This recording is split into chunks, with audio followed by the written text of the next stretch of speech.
लेकिन हम ऐसी कौन सी गलतियां कर जाते हैं क्लेम रिजेक्ट होते हैं। जब भी आप हेल्थ इंश्योरेंस लेंगे तब आप अपने शरीर की सारी स्थिति बाकायदा उस पॉलिसी में मेडिकल कॉस्ट भी आजकल बहुत ज्यादा बढ़ रही प्रीमियम तब तक नहीं बढ़ेगी जब तक कि हमारी नहीं मिलता है। तो उसके पास में क्या क्या तरीके हैं कि वो क्लेम ले सके। न्यायपालिका में जाने के लिए आप हमेशा स्वतंत्र मोटिवेशन देती है कि नहीं यार यही काम करना है। लेके पूरी तन्मयता से लॉ ऑफ एवरेज पे आप काम कीजिए। आपका काम 100% नहीं 110% है। एक कस्टमर पॉलिसी लेनी कहाँ से चाहिए? ऑनलाइन लेनी चाहिए, एजेंट के थ्रू लेनी चाहिए, ब्रोकर हाउस है उससे लेनी चाहिए। आज की सेट में मेरे 2 बच्चे हैं तो मैं ये मानता हूँ कि हेल्थ इंश्योरेंस मेरा एक तीसरा बेटा है। रोटी कपड़ा मकान, उसके बाद हेल्थ इंश्योरेंस। बिल्कुल डी धारा में जाता है कि सेवा की धारा है तो उसमें सिर्फ सेवा ही आपको मिलेगी कि बीमारियां पोर्ट नहीं हो रही है, आपका बेड पेड। बिल्कुल एक इंश्योरेंस एजेंट या कंपनी की गलती नहीं है। नया बंदा जब भी काम स्टार्ट करता है तो चाचा मामा ताऊ के बाद में चीजें हो जाती है खत्म। हमेशा चलते रहना है, कभी रुकना नहीं है, कभी थकना नहीं है। नमस्कार फ्रेंड्स, कहानी आपकी जवानी में एक बार आपका फिर से स्वागत है।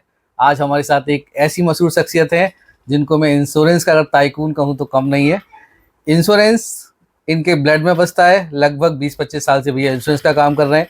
बहुत सारे लोग इंश्योरेंस का काम करते हैं और ऐसे बहुत सारे लोग हैं इंश्योरेंस का काम करने वाले जो काम तो कर लेते हैं, लेकिन होता क्या है कि 1 महीने 2 महीने 6 महीने 7 महीने बाद वो इंश्योरेंस का काम छोड़ देते हैं, उनको कस्टमर नहीं मिल रहे होते हैं और उसका खामियाजा कस्टमर को ये भुगतना पड़ता है कि वो क्लेम को लेके अपनी पॉलिसी की सर्विस को लेके परेशान होता है। लेकिन आज जिनसे मैं इंट्रोड्यूस कराना चाह रहा हूँ वो एक ऐसे महान शख्सियत हैं कि उन्होंने जब से इंश्योरेंस का काम पकड़ा है आज तक कंटिन्यू इंश्योरेंस का काम कर रहे हैं। एक बड़ी आश्चर्य की बात है कि बहुत सारे लोग अपने कस्टमरों को सर्विस देते हैं, लेकिन उनके अंदर ये ब्लड में है या ये मतलब उनकी हॉबी है या क्या है, मैं इसको एक खूबसूरती बोलूँगा कि वो अपने कस्टमर को सर्विस देते ही देते हैं। साथ में दुनिया के जहाँ के जितने भी कस्टमर मिल जाएं जो और कंपनियों के भी हैं उनको भी सर्विस देते हैं। ऐसी मशहूर शख्सियत का मैं स्वागत करता हूँ। वेलकम भैया पवन प्रयास जी, हमारे ऐसे बड़े भाई हैं। आज की डेट में जहाँ भी सुना जा रहा है कि हेल्थ इंश्योरेंस बहुत इंपॉर्टेंट है, बहुत इंपॉर्टेंट है, रोटी कपड़ा मकान के बाद हेल्थ इंश्योरेंस लेना चाहिए, तो ये हेल्थ इंश्योरेंस की इतनी इंपॉर्टेंस है क्यों? इसकी क्यों जरूरत है? लोगों को क्यों लेना चाहिए? मेरी मम्मा आज से 5 साल पहले बीमार हुई और उनको सेप्टिसीमिया नामक समस्या हुई, जिसको कि पेट में मवाद जिसको भर जाता है उसको बोलते हैं। जी जी। तो मैं और मेरी पत्नी उनको सर गंगाराम हॉस्पिटल दिल्ली लेके गए। वहां पर उनके उस समय लगभग 5 लाख रुपए खर्च हुए, आज से 5 साल पहले, और मात्र 8 दिन में। तब मुझको हेल्थ इंश्योरेंस का इम्पोर्टेंस पता चला जी। और उसके बाद से मैंने बेसिकली हेल्थ इंश्योरेंस पे काम करना शुरू कर दिया। तो हमारे जीवन में कभी भी हेल्थ इंश्योरेंस से रिलेटेड कोई इश्यू आता है तो वो हमारा हेल्थ इंश्योरेंस कवरेज कर लेता है। छोटा सा और उदाहरण देता हूँ। जी जी प्लीज। आज से लगभग 30 साल पहले हम जाएंगे तो एक एक परिवार में 4 भाई 5 भाई 3 भाई ऐसे करके लगभग 8-10 लोगों का परिवार होता था, ज्वाइंट फैमिली होती थी। तो अगर कोई व्यक्ति बीमार होता था तो वो जो उसके और अदर भाई होते थे, अन्य भाई बहन, उसको अपने उन्होंने पैसे इकट्ठे करे, उसको दिए और उसको सही करा के ले आए। लेकिन आज के समय में चूंकि एक भाई एक बहन, 2 भाई 1 बहन इस प्रकार से है तो उनको सबसे पहले तो आज की डेट में आपको पता है खर्चे कितने हैं लोगों के। बिल्कुल। तो वो अपने खर्चे पूरे नहीं कर पाते और जब वो अपने खर्चे पूरे नहीं कर पाते तो जब भी कोई उनका रिश्तेदार या भाई बहन बीमार होता है तो वो उनको पैसे देने की स्थिति में भी नहीं होते हैं। बिल्कुल। तो इसीलिए हमको उस स्थिति में ना आए हम कि हमें दूसरे से पैसे मांगने पड़े। इसीलिए हमारे लिए हेल्थ इंश्योरेंस आज के समय में बहुत ज्यादा आवश्यक है। बिल्कुल, कहीं ना कहीं हमें ये भी देखना पड़ेगा। और दूसरा, आप बिल्कुल आप सही कह रहे हैं कि आजकल फैमिली लगे, न्यूक्लियर फैमिली लगी। बिल्कुल, न्यूक्लियर फैमिली होने की वजह से हमको हेल्थ इंश्योरेंस, क्योंकि आज ये समझिए ये आपका एक तीसरा बेटा, जैसे आज के सेट में मेरे 2 बच्चे हैं तो मैं ये मानता हूँ कि हेल्थ इंश्योरेंस मेरा एक तीसरा बेटा है जो कि कभी भी, आज वो काम नहीं दे रहा, लेकिन जब भी कोई व्यक्ति मेरे परिवार में बीमार होगा, बाय द वे भगवान ना करे हो कभी, लेकिन कभी बीमार होगा तो वो मेरे साथ खड़ा होगा। आपने मतलब इतनी अच्छी लाइन बोल दी कि मैं इसको अपने तीसरा बेटा या पहला बेटा या दूसरा बेटा के तौर पे देखता हूँ। मैं इसको धीरे धीरे अपने बच्चों की तरह बड़ा कर रहा हूँ। भगवान ना करे कभी इसके बच्चों का हमें पैसा लेना पड़े, लेकिन जब भी बच्चों का फिर पैसा कभी जरूरत पड़ती है तो वो हमारा खुद भी, जैसे हम उनका पालन पोषण कर रहे हैं तो वो भी हमारा करते हैं अगर जरूरत पड़ती है तो। बिल्कुल वैसे पड़ेगी ना, और पड़ेगी तो फिर वो हमारे लिए तीसरा बेटा, दूसरा बेटा, पहला बेटे के तौर पे हमारे साथ रहेगा। तो आई थिंक ये अगर लोग समझ लें तो हेल्थ इंश्योरेंस सभी के पास हो जाएगा और किसी को बर्डन नहीं लगेगा। अदरवाइज अभी क्या लगता है लोगों को ना, कभी कभी ऐसा भी मैंने भी सुना है कि वो बर्डन उसको फील करते हैं कि यार प्रीमियम आज 20 आ जा रहा है, कल को 30 ले लोगे, आप परसों 40 ले लोगे। इसको इस तरह से नहीं मानना चाहिए। मैं लोगों को यही कहता हूँ कि आप आप देखिए, आप लाइफ इंश्योरेंस की पॉलिसी लेते हैं 20 साल के लिए लेते हैं, जी जी है बिल्कुल ना? लेते हैं 20-25। तो आप इसी तरीके से हेल्थ इंश्योरेंस की पॉलिसी लीजिए ना। जी जी हाँ, उसमें एक ड्रॉबैक ये है कि आपका पैसा वापस नहीं आता, जी लेकिन इसमें किसी भी प्रकार से एक इंश्योरेंस एजेंट या कंपनी की गलती नहीं है। जी ये भारत सरकार का नियम है जी कि ये जो इसमें ये 80D धारा में जाता है, जी जो कि सेवा की धारा है, सेवा की धारा। तो उसमें सिर्फ सेवा ही आपको मिलेंगी। तो ओके। इसको आप एक जोड़ने की दृष्टि से कि मैं अपने पैसे को जोड़ रहा हूं, जी उस दृष्टि से अगर आप देखेंगे तो आप हेल्थ इंश्योरेंस भी लेंगे। जी और आपका हेल्थ इंश्योरेंस का जो बोनस है, जी क्योंकि आज की डेट में जो पॉलिसी आ रही है, मैं बता दूं आपको, जी उसमें बोनस बहुत तेजी से बढ़ता है। बिल्कुल बिल्कुल बढ़ता है। 2-3 लाइनें मुझे बड़ी प्यारी लगी आपकी। एक आपने कहा बेटा, और एक आपने कहा कि धारा 80D जो है वो जी। सेवा की धारा है, तो आपको यहाँ पे भी सेवा ही मिलेंगी। आप पेमेंट दे रहे हैं और कहीं बिल्कुल ना कहीं आपको सेवा उसके बदले भविष्य में ना लेनी पड़े, लेकिन लेनी पड़ेगी तो आपको सेवा के तौर सेवा पर आप ही लेना मिलेगी चाहेंगे उसके लिए। और बहुत अच्छी सेवा मिलेगी। तो हमें ये भजन के तौर पे नहीं लेना, आपको बिल्कुल। अपने बेटे के तौर पे, ये मेरा बेटा है, उसको पालना इसको मैं पोसना। पाल रहा हूँ, पोष रहा हूँ। और कभी जरूरत बच्चों का पैसा लेने के लिए हम मना करते हैं, ऐसी जरूरत ही ना पड़े, लेकिन पड़ेगी बिल्कुल तो फिर बिल्कुल हमें बिल्कुल उसका पैसा लेने लेना पड़ेगा। तो बहुत अच्छी बात करी आपने। हेल्थ इंश्योरेंस में कुछ क्लेम रिजेक्ट होते हैं। जी। अब देखिए, कोई पॉलिसी चला रहा है, कोई 10 साल से 15 साल से, एक तो पोर्ट केस जब जैसी कम दूसरी कंपनी में जाते हैं तो वहां पे कुछ गड़बड़ियां होती हैं, या फिर फ्रेश पॉलिसी ली, तो ये वेटिंग पीरियड्स क्या होते हैं, और हमें हेल्थ इंश्योरेंस पॉलिसी लेते समय किन किन चीजों की सावधानी रखनी ही है, अदरवाइज क्लेम रिजेक्शन होने के चांसेस हो जाते हैं। कंपनी क्लेम देने के लिए बैठी है, ये 100% सच है, लेकिन अदरवाइज आप भी इतने साल से काम नहीं कर पा रहे हो, लेकिन हम ऐसी कौन सी गलतियां कर जाते हैं जिसकी वजह से क्लेम रिजेक्ट होते हैं, वो प्लीज बताइए, उसको थोड़ा डिटेल में बताइए। जब भी आप हेल्थ इंश्योरेंस की पॉलिसी कोई लेंगे, जी जी, तो उस समय आपको जो भी आपकी बीमारी है, इसको कहते हैं प्री एग्जिस्टिंग डिसीज, ओके, तो वो बीमारी आपको अपने फॉर्म में लिखवानी ही लिखवानी है। एजेंट पूछता है भी है कि सर आपको कोई प्रॉब्लम तो नहीं है, तो बिल्कुल। आपको मेंशन करनी है ईमानदारी के साथ। बिल्कुल ईमानदारी के साथ, इसी को कहते हैं ट्रांसपेरेंसी। मैंने पहले ही बोला जी जी, कि हेल्थ इंश्योरेंस हमेशा ट्रांसपेरेंसी से लेना है। ओके, तो उससे क्या होगा, उससे जब भी आपका कोई क्लेम आएगा तो कंपनी आपके क्लेम को रिजेक्ट नहीं कर पाएगी, क्योंकि हमने पहले ही बता दिया, बिल्कुल, है ना। दूसरा, बहुत से क्लेम जो रिजेक्ट होते हैं वो समय से पहले जी, क्लेम डालने की वजह से रिजेक्ट होते हैं। ओके, जैसे कि कोई ऑपरेशन है, जी जी, तो आपके शरीर के आंतरिक अंदरूनी जी जी, कोई भी सूजन हो या कोई भी ऑपरेशन हो, जी, वो 2 साल के बाद, मतलब 3 प्रीमियम के बाद ही कवर पॉलिसी में कवर होगा। अगर पहले से नहीं है तो। हाँ, ओके, सही है जी, ठीक है ना।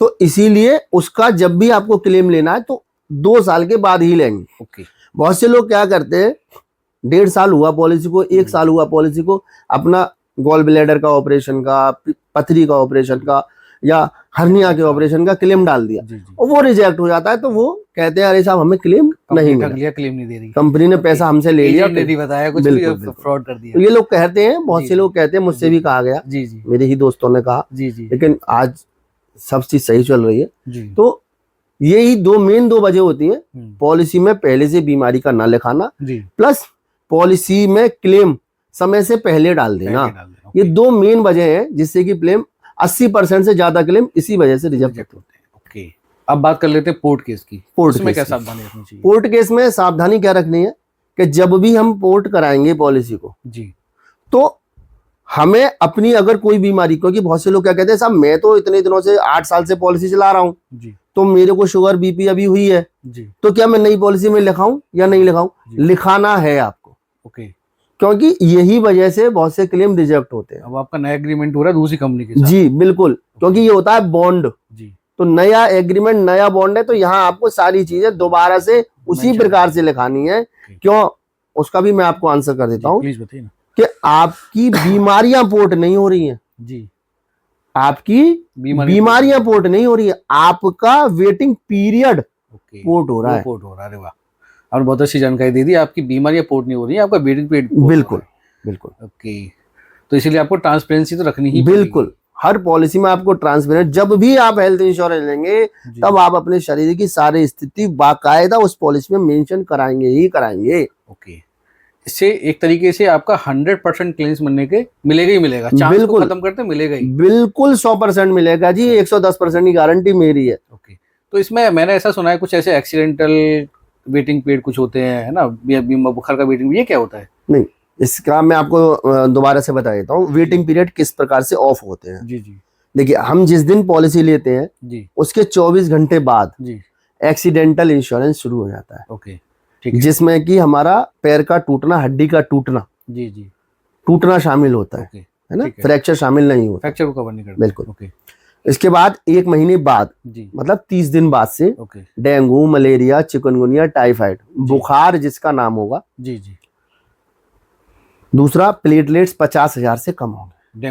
Dengue specially guideline. बिल्कुल ओके है ना, और हार्ट अटैक और जी। Blood cancer. Okay blood cancer कौन सा, जिसके पीछे मैलिग्नेंट शब्द लिखा होगा। ओके मैं आपको क्योंकि बहुत से लोग समझ नहीं पाते, जी जी इसलिए जिस कैंसर के आगे मैलिग्नेंट लिखा होगा जी जी वो 1 महीने बाद से कवर कवर हो जाता है। ओके जी।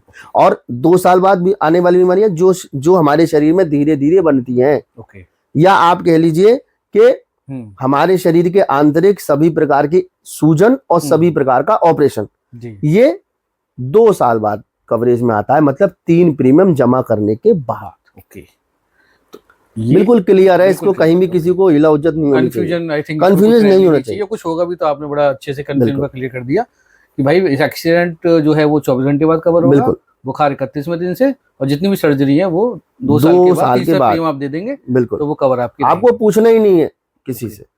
जैसे लाइफ इंश्योरेंस में ग्रेस पीरियड होता है, तो यहाँ भी ऐसा कुछ प्रीमियम वगैरह जमा कर सकता है कस्टमर? नहीं जी, होता है हेल्थ इंश्योरेंस? मैं बता देता हूँ। हाँ, इसमें पॉलिसी प्रीमियम जमा करने के लिए तो होता है ग्रेस पीरियड हेल्थ इंश्योरेंस में। जी जी लेकिन अगर इस दौरान जी आपका कोई क्लेम आता है, किस दौरान, पॉलिसी का टाइम निकलने के बाद, ओके, और जिस एक हफ्ता, सपोज करो 1 हफ्ता हो गया आपने प्रीमियम जमा नहीं करी, जी जी, और इसके बीच में अगर कोई क्लेम आ गया तो फिर आपको वो पेएबल नहीं होगा। ओके, आप सिर्फ पॉलिसी को जमा कर सकते हो, और उसके सारे बेनिफिट्स आपको एज इट इज मिलेंगे। बोनस है, बीमारियों का कवरेज है, वो सारी चीजें आपको एज इट इज मिलती है, लेकिन क्लेम नहीं मिलेगा अगर क्लेम आ गया। तो ये हमें पहले ही जमा 10-5 दिन आपको कम से कम 15 दिन पहले हेल्थ इंश्योरेंस को जमा कर देना चाहिए मेरे हिसाब से। Okay okay. एक इसमें जब आपने एक आंसर दिया तो मुझे क्वेश्चन और क्लिक किया, कुछ लोग ना चीज़ों में अमेंडमेंट कराते हैं पॉलिसियों में कि बच्चा ऐड कराना है या मोबाइल नंबर चेंज कराना है या फिर हमें हेल्थ चेकअप वगैरह का कुछ कंपनी देती है वो कराने जी। तो उसके लिए आप क्या सलाह देंगे कि एट ए टाइम पे क्या होता है कि वो कराते हैं, लास्ट टाइम पे 1-2 दिन रह गए और वहाँ पे बड़ी प्रॉब्लम्स हो जाती हैं, तो वो कब करानी चाहिए? आपको चेंज करानी है तो वो 1 महीने 10 दिन 15 दिन, ये आप कैसे? 1 महीने पहले आपको, अगर आपकी पॉलिसी में कोई भी चेंज कराना है, आपकी पत्नी जैसे अभी नई नई शादी हुई, किसी लड़के ने पॉलिसी ले रखी है, उसकी शादी हुई, अब पत्नी को जोड़ना, तो कम से कम 15 दिन पहले वो जुड़वा दे, जिससे कि उसका दोबारा से रिन्यूअल लिंक जो होता है वो उसका आ जाए अच्छी तरीके से, उसका प्रीमियम जमा हो जाए, टाइम पे प्रीमियम जमा हो जाए, वरना वो फिर आगे बढ़ जाएगा। पहले क्या था, मेडिकल की जो कॉस्ट थी वो बहुत कम भी हुआ करती थी जी। अब हमारी इनकम भी बढ़ रही है तो ऑब्वियसली सारी चीजें बढ़ेंगी, तो मेडिकल कॉस्ट भी आजकल बहुत ज्यादा बढ़ रही है। बिल्कुल, मैं इसको भी आपको बता देता हूँ। आजकल हेल्थ इंश्योरेंस में बेसिकली 3 प्रकार से प्रीमियम बढ़ता है। जी प्लीज। एक, हमारी पॉलिसी में हमारे बच्चे बढ़े तब। जी। दूसरा, हमारी एज बढ़ जाए, जो 5 का बैंड होता है, जी जी जी, जैसे 26 के हो गए, 31 के हो गए, 36 के हो गए, 41 के हो गए, 40, इस प्रकार से ये तो एज बैंड बढ़े।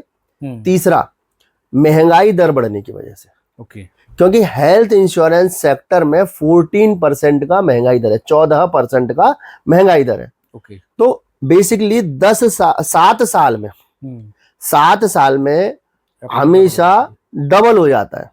अगर आज कोई इलाज 10,000 रुपए का है तो 7 साल में वो अपने आप ही 20,000 का हो जाएगा। तो ऑब्वियसली प्रीमियम बढ़ना ही बढ़ना है, प्रीमियम बढ़ना है। तो इसलिए इन सारी, दूसरी बात ये भी है कि 7 साल में अगर प्रीमियम भी बढ़ रहा है तो इनकम भी तो बढ़ रही है। आपने कब से काम स्टार्ट किया है और ये इंश्योरेंस का सेक्टर ही क्यों आपने चुना? मैं आपको बता देता हूँ, मेरा नाम पवन प्रयास है और मैं अलीगढ़ में ही रहता हूँ। बेसिकली मैं पहले, मेरा बिजनेस था अपना, मैं भाई के साथ बिजनेस करता था, थैले का मेरा व्यवसाय था, और अलीगढ़ में सन 1999 में हमने दोनों भाइयों ने थैले बनाने की फैक्ट्री शुरू की, यूपी बैग हाउस के नाम से। सन 2020 में, जून 2020 में मैं और मेरे भाई अलग हुए व्यवसाय से, और सन 2009 से मैंने इंश्योरेंस के फील्ड में मैंने कदम रखा। उसके बाद 2014 में मैंने स्टार हेल्थ के साथ में जुड़ा, और 2020 से मैं बेसिकली मैक्स बूपा के साथ जुड़ा।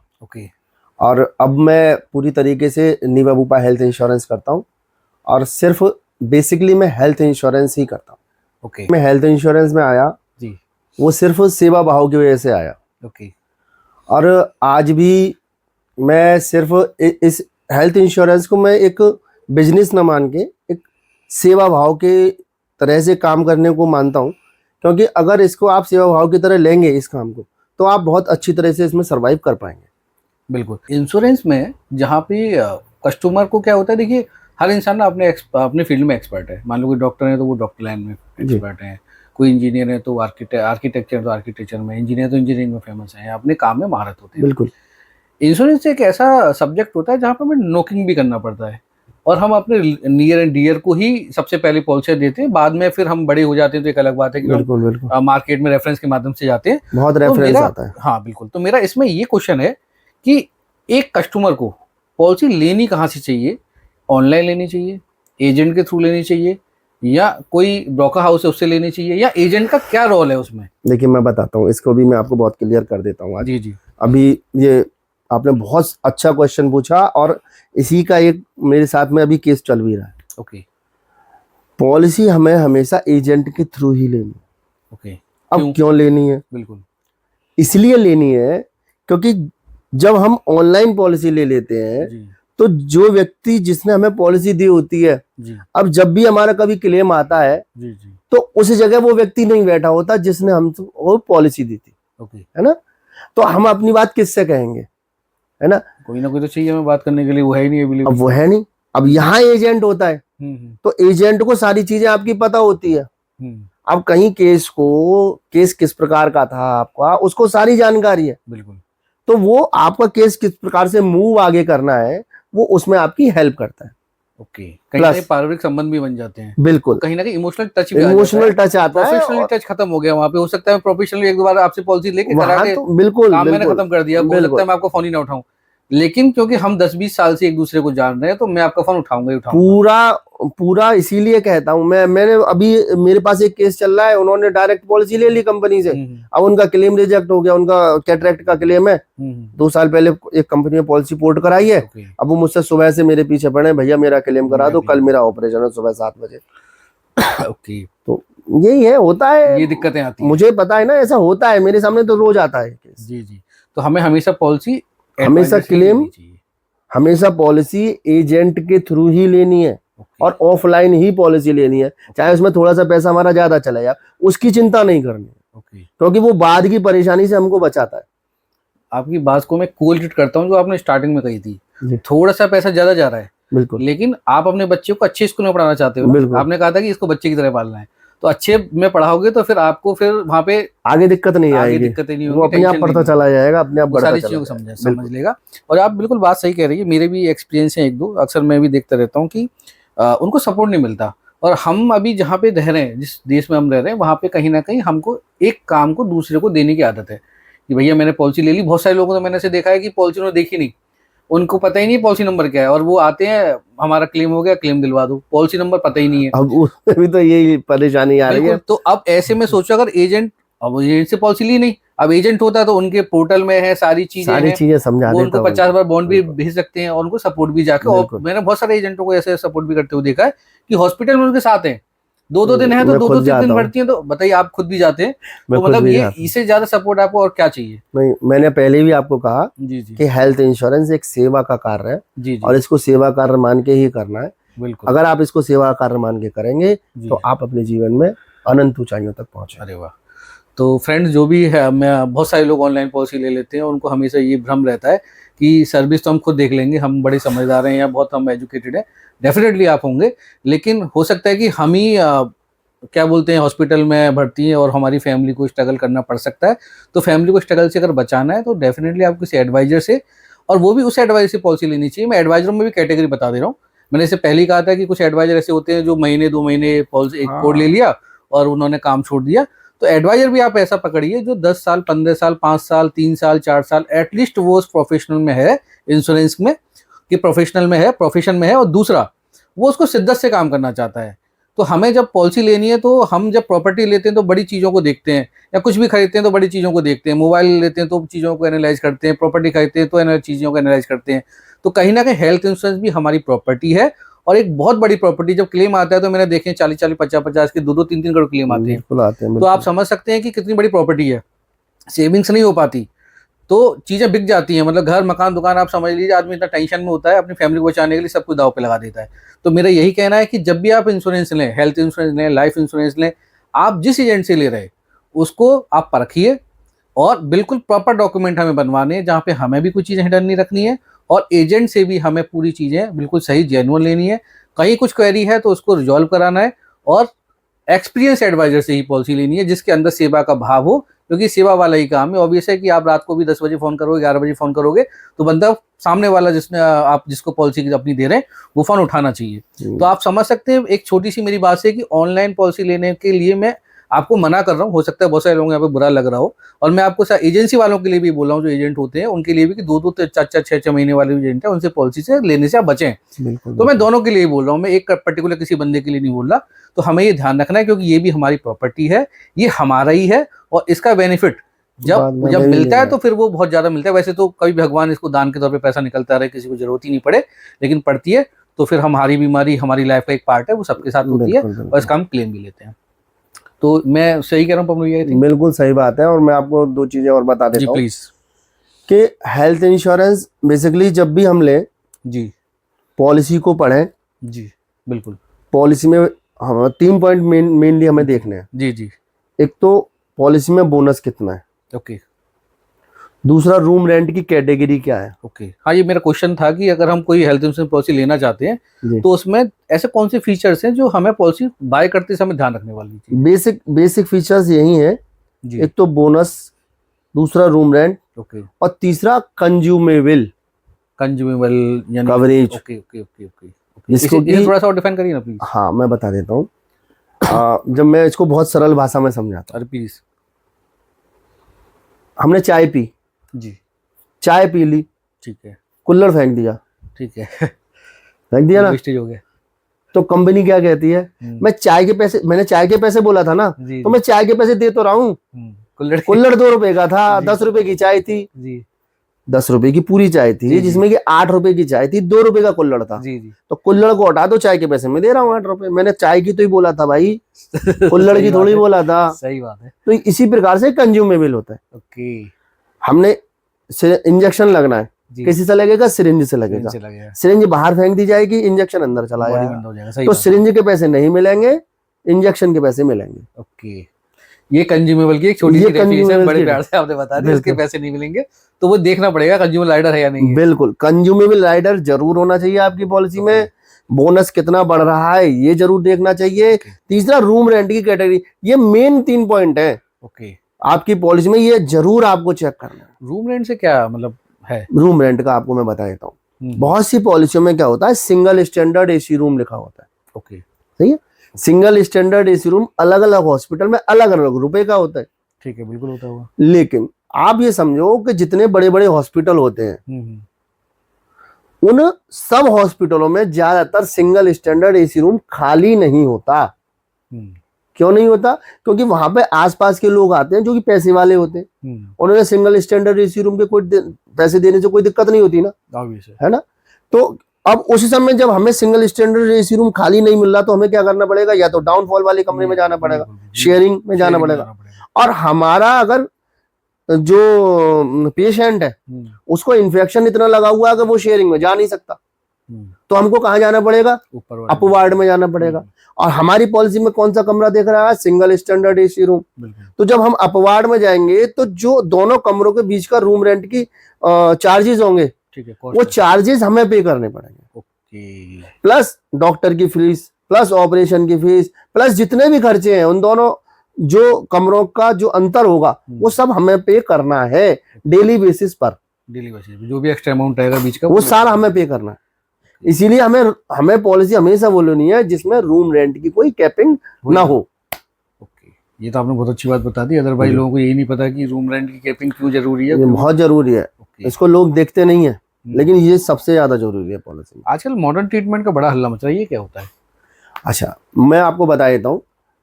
आज के समय में मॉडर्न ट्रीटमेंट होते हैं 12 प्रकार के। ओके, मॉडर्न ट्रीटमेंट होता क्या है जी? वो ट्रीटमेंट जो लोगों को जल्दी सही कर देते हैं। ओके, ना, रिकवरी जिनसे जल्दी हो जाती है उनको कहते हैं मॉडर्न ट्रीटमेंट। ठीक है, इसी में रोबोटिक भी आता है। ओके, है ना, दोनों अलग है। इसी का पार्ट है। इसी का पार्ट है, रोबोटिक ट्रीटमेंट मॉडर्न ट्रीटमेंट का ही एक पार्ट है। ओके और बहुत सी कंपनियां उसमें कहीं कहीं कैपिंग लगाती हैं मॉडर्न ट्रीटमेंट्स में, ओके बहुत सी कंपनियां कैपिंग नहीं लगाती। ओके तो हमें जब भी हम पॉलिसी लेंगे तो ये देखेंगे मॉडर्न ट्रीटमेंट में कि कहाँ कहाँ कैपिंग है, कहाँ कहाँ कैपिंग नहीं है। ओके, तो ये हमें ध्यान रखने वाली बात है। बिल्कुल। 3-4 पॉइंट बेसिक है, अदरवाइज सारी पॉलिसी सेम सी होती है, सेम सी होती है, ले सकती है। बिल्कुल। आजकल मैंने एक फीचर्स और सुना है कि आपका कुछ प्रीमियम लॉक हो जाता है एज पर जी। तो ये अभी कोई नया फीचर आया है क्या? ये मैं बता देता हूँ, ये सिर्फ फीचर सिर्फ एक ही कंपनी है जी। जो नीवा बूपा हेल्थ इंश्योरेंस है, उसी में है प्रीमियम लॉक। ओके, ये premium lock age wise. Okay, ये होता है, सपोज करो कोई व्यक्ति है आज जिसकी एज आज 30 साल है, ओके ठीक है उसने आज हमसे पॉलिसी ले ली, जी तो उसमें भी 2 वेरिएंट है, जी। एक टाइटेनियम वेरिएंट, एक प्लेटिनम वेरिएंट। ओके। तो अगर हम इन दोनों वेरिएंट में से कोई वेरिएंट लेते हैं तो हमारी पॉलिसी की प्रीमियम तब तक नहीं बढ़ेगी जब तक कि हमारी पॉलिसी में कोई क्लेम नहीं आएगा। अब आज के समय में बहुत से लोग ऐसे हैं जो जिन्होंने और कंपनी में पॉलिसी चला रखी है और 10-10, 12-12 साल, 15-15 साल से पॉलिसी ले रखी है, क्लेम आज तक नहीं है, लेकिन तब भी उनकी प्रीमियम बढ़ रही है। ओके, स्लैब के अकॉर्डिंग और महंगाई दर के स्लैब के अकॉर्डिंग, महंगाई दर के अकॉर्डिंग, है ना।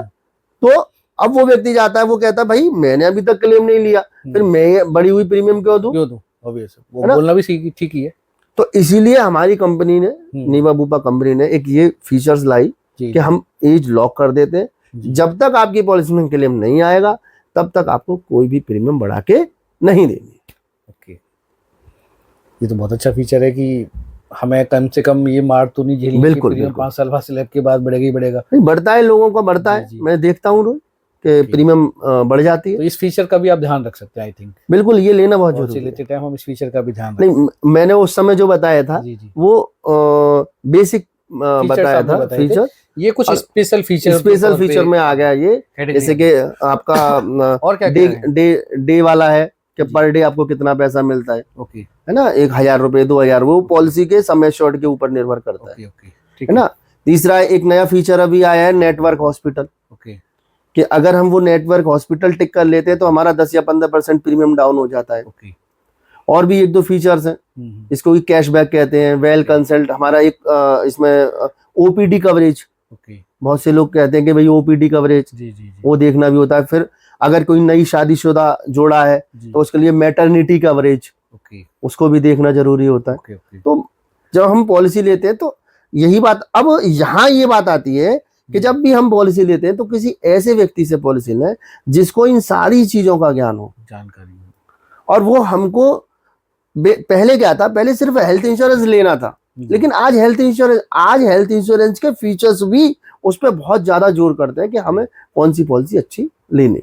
कंपनी ने बहुत सारी वेरायटी डाल दी, फीचर डाल दिए, तो वो उसी को जानकारी होगी जो उस काम को 10 से या 10-5 साल से कर रहा होगा। प्लस वो और भी कंपनियों की सारी चीजें देख कर चलता है ना। जी। अच्छा, मैं एक आपसे, आपका कोई ऐसा एक्सपीरियंस लाइफ का जहाँ पे आपने सबसे बड़ा क्लेम अभी तक दिलवाया हो, और आपका एक्सपीरियंस फर्स्ट क्लेम का कैसा रहा था? फर्स्ट क्लेम हो सकता है, बीच का कोई क्लेम? मैं बता दूं, अभी तक मैंने मेरे साथ में जो क्लेम हुआ, जो मैंने देखा है, मेरे थ्रू तो हुआ है 10 लाख का क्लेम, ठीक है ना।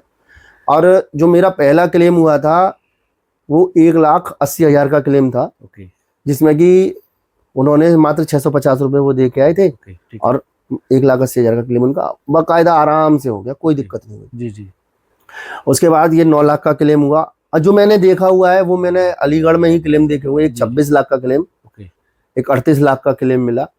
तो कंपनियां दे रही हैं क्लेम, बड़े बड़े क्लेम दे रही हैं, लेकिन फिर वही बात आती है, छुपाव नहीं होना चाहिए। छुपाव नहीं होना चाहिए, तो कंपनी देने के लिए बैठी है, यही काम है उनका।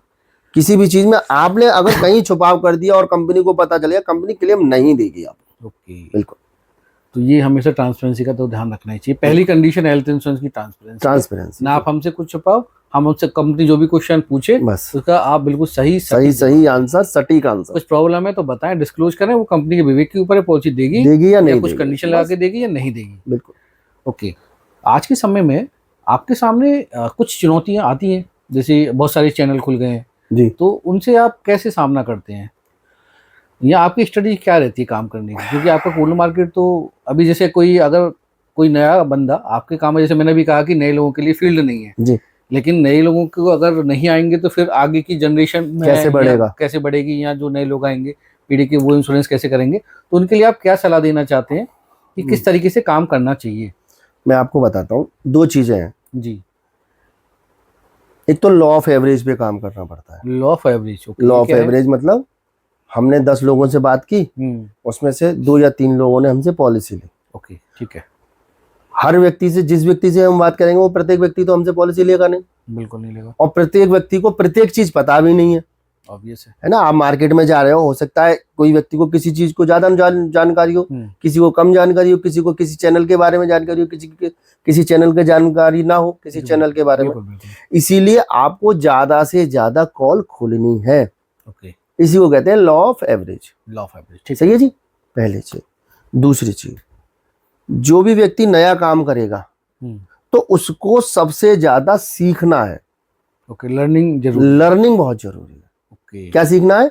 पॉलिसी के बारे में, ओके, फीचर्स के बारे में, फीचर्स के बारे में, अपनी कंपनी की पॉलिसी के बारे में भी, प्लस जो मार्केट में और कंपनियां चल रही हैं उनके फीचर्स के बारे में भी। कंपटीशन की नॉलेज रखना बहुत, कंपटीशन की अगर आपको नॉलेज है तभी आप सामने वाले को परास्त कर पाओगे।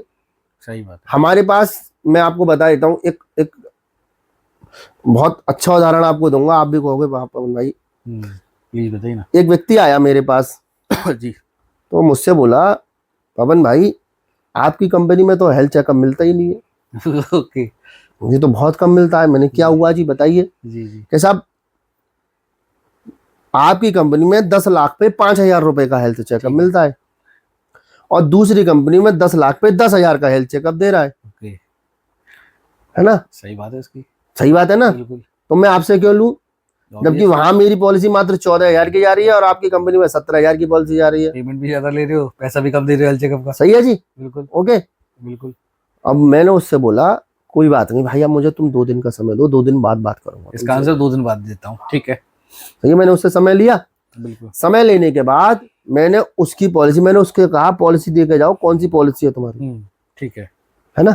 मैंने उसकी पॉलिसी को पढ़ा, ओके, है ना। अब पॉलिसी में मेरे पास क्लू आया। क्या आया?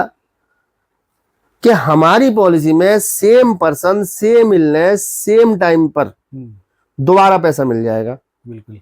मतलब आज कोई व्यक्ति बीमार हुआ, ठीक है, हॉस्पिटलाइज हुआ, ठीक है, 4 दिन हॉस्पिटलाइज रहा जी, बाहर आया जी, और अगर वो अगले दिन दोबारा बीमार पड़ जाएगा तो दोबारा उतने ही पैसे उसके लिए इलाज के लिए खड़े हो गए। ओके, ओके, ठीक है।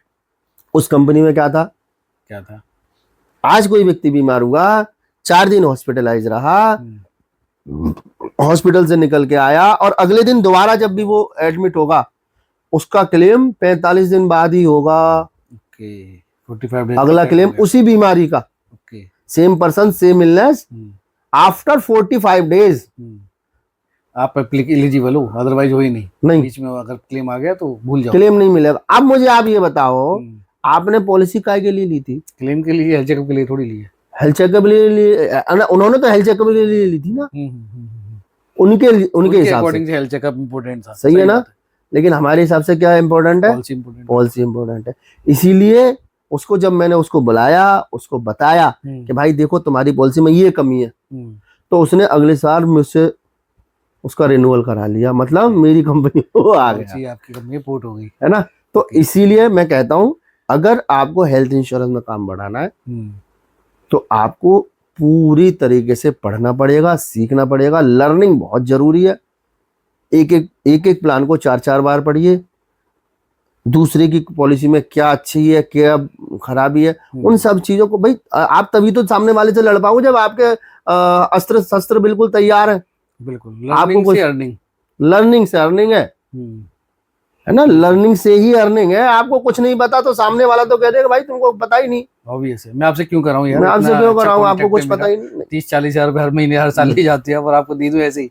तो इसलिए आपको पढ़ना पड़ेगा, बिल्कुल जरूर पढ़ना। एक्सपीरियंस कहीं ना कहीं गैदर मार्केट में जाके करना ही पड़ेगा। आपको उन लोगों के साथ भी रहना है जो इस क्षेत्र के पुराने लोग हैं। ओके, उनसे सीखना है, उनके साथ जाके आपको कभी कभी उनके साथ भी जाना है कि भैया मैं भी चल रहा हूँ आपके साथ, चलिए मुझे भी सिखा दीजिए, कहीं जा रहे हो तो उनकी बातों को सुनना है, समझना है। आपकी बात से कोरिलेट कर रहा हूँ मैं मैं जब स्टार्टिंग में ये काम किया था इंश्योरेंस का, 2008 की बात है जी। तो मेरे एक सीनियर हुआ करते थे। तो अब मान लो आप मुझसे, अब जैसे हम दोनों में 10 साल का डिफरेंस है मान लेते हैं, तो अब आप मुझे लिफ्ट नहीं दोगे, अपनी एज के ग्रुप के साथ आदमी कंफर्टेबल रहता है ना। बिल्कुल बिल्कुल। तो अब हमने काम स्टार्ट किया ये, अब हमें तो लिफ्ट लेनी है उनसे, अब वो लिफ्ट नहीं दे रहे। तो अक्सर क्या हुआ करता था, मैं उनको चाय पिलाने ले आया करता था। 2 बजे चाय है, भाई चाय पीएंगे, तो चाय हाँ हाँ पी लूंगा, तो चाय मंगा ली। अब चाय के माध्यम से उसे बात करना स्टार्ट कर दी कि भैया ये प्रॉब्लम आ रही थी, इसका क्या सोल्यूशन है। तो सामने वाला क्या है कि जब आप कुछ कर रहे हैं उनके लिए, जब ये सिगरेट लेंगे तो सिगरेट मंगा दी। अब हाँ दीपक बता, तो उन्होंने क्या है ये चीज में फोकस, उनका मेरी तरफ फोकस आ जाए। बिल्कुल भाई उनके जैसे 100 हमारे जैसे 100 लोग हैं, है ना, वो ध्यान ही नहीं दे रहे। तो उनका फोकस अट्रैक्ट करने के लिए सब मैं चीजें करता था, करना पड़ता है थोड़ा चीजें फिर मैं अपने काम निकलवा लेता था। अब जैसे ही काम निकले, 10 काम निकले, तो हमें 10 काम की नॉलेज हो गई ना, तो वो एक्सपीरियंस हमारे पास हो गया। अब दोबारा तो उनको उस चीज के लिए नहीं बोलेंगे, भले ही संबंध बनेंगे, ये डेवलप होंगे, वो फिर चाय सिगरेट खत्म हो जाएगी, वो वैसी काम कर देंगे, हम भी उनका रिगार्ड करते हैं, तो वो चीजें हो जाती है। तो ये कहीं ना कहीं जरूरी है। आज की पीढ़ी में चीजें कम मिलती हैं, नहीं। वो मैं बताता हूँ, उसमें 2 चीजें हैं जी। अब मैं थोड़ा सा आपको ना अपने बचपन से उसको करता हूँ। होता क्या है, ये सब चीजें ना अनुशासन से आती है। ओके। हमारे जीवन में हम कितने अनुशासित हैं। जी जी। व्यापारिक दृष्टि से, व्यावहारिक दृष्टि से, जी जी, है ना। अगर आप व्यापारिक दृष्टि से और व्यावहारिक दृष्टि से अनुशासित नहीं है जी, आप कहीं भी काम नहीं कर पाएंगे। बिल्कुल, है ना। आप किसी भी, आप देख लीजिए, अगर आप अनुशासन से नहीं चलेंगे ना आप परिवार में सही रह सकते, क्योंकि परिवार में हर व्यक्ति के लिए अनुशासन बताया गया है। माता पिता का अलग अनुशासन होता है, बेटे का अलग अनुशासन है, पत्नी का अलग अनुशासन है, बच्चों का अलग अनुशासन है। बिल्कुल बिल्कुल। तो अनुशासित रहिए, अनुशासित रहने के साथ लर्निंग कीजिए, आप जीवन में आगे बढ़ते चले जाएंगे। लर्निंग से ऑटोमेटिक आपकी अर्निंग और आपका मान सम्मान वो बढ़ता जाएगा। बिल्कुल। नया बंदा जब भी काम स्टार्ट करता है तो चाचा मामा ताऊ के बाद में चीजें हो जाती है खत्म। ठीक है, अब वो कैसे फिर कॉल्स को निकाले आगे, उसके लिए फिर क्या तरीका है काम करने के लिए। ओके। सबसे पहले लर्निंग जी, आपको ज्ञान होना चाहिए। जी जी। क्योंकि सपोज करो आपने व्हाट्सएप फेसबुक पे आपने भेज दिया, जी जी, है ना। अब वहां से कोई क्वेश्चन आया, आप उसका तुरंत आंसर नहीं दे पाए, फंस गए आप, तो वो भी करना बेकार हो गया। फिर दोबारा कि आपको सीखना जरूरी है, लर्निंग आपकी होनी चाहिए, एक। दूसरा, आप व्हाट्सएप मार्केटिंग कर सकते हैं, फेसबुक मार्केटिंग कर सकते हैं। बिल्कुल। इसके अलावा इंस्टाग्राम पे बहुत से लोग आजकल रहते हैं, तो वहां से आपको लीड्स आ सकती हैं। जी जी। इसके साथ साथ आपके जो भी दोस्त हैं जी, वहां से आप रेफरेंस लीजिए। ओके। उनसे कहिए कि भैया मैंने हेल्थ इंश्योरेंस का काम शुरू किया या मैंने लाइफ इंश्योरेंस का काम शुरू किया, कृपया आप मुझे 4-5 नाम दे दें आपके दोस्तों के, जिनसे कि मैं आपका नाम लेकर बात कर सकूं और अपने काम को आगे बढ़ा सकूं। ओके। बहुत सी जगह ये होगा, वहां से जहां से 5 नाम मिलने थे वहां से 10 भी मिल जाएंगे, बहुत सी जगह से 2 नाम मिलेंगे, फिर वहां पे लॉ ऑफ एवरेज काम करेगा, लॉ ऑफ एवरेज करके फिर धीरे धीरे हमारा काम बढ़ेगा। तो इसीलिए इसको ही मैं कहता हूँ चरैवेती चरैवेती चरैवेती चरैवेती चरैवेती। ये इसका क्या मतलब? इसका मतलब ये है चलते रहो चलते रहो चलते रहो चलते रहो, कभी हारना नहीं, कभी थकना नहीं, कभी रुकना नहीं। और जब आप ये काम करेंगे जी, तो आपको खुद लीड आने लगेंगी, खुद आपका काम बढ़ने लगेगा, स्वयं से सारे काम होने लगेंगे। अरे वाह, चरैवेती चरैवेती चरैवेती चरैवेती चरैवेती चरैवेती, यही है मंत्र अपना। ओके। ये संग गीत है। अच्छा। चरैवेती चरैवेती, यही है गीत अपना। ओके। मतलब हमेशा चलते रहना है, कभी रुकना नहीं है, कभी थकना नहीं है, और अपने लक्ष्य को प्राप्त करके ही रुकना है। ओके।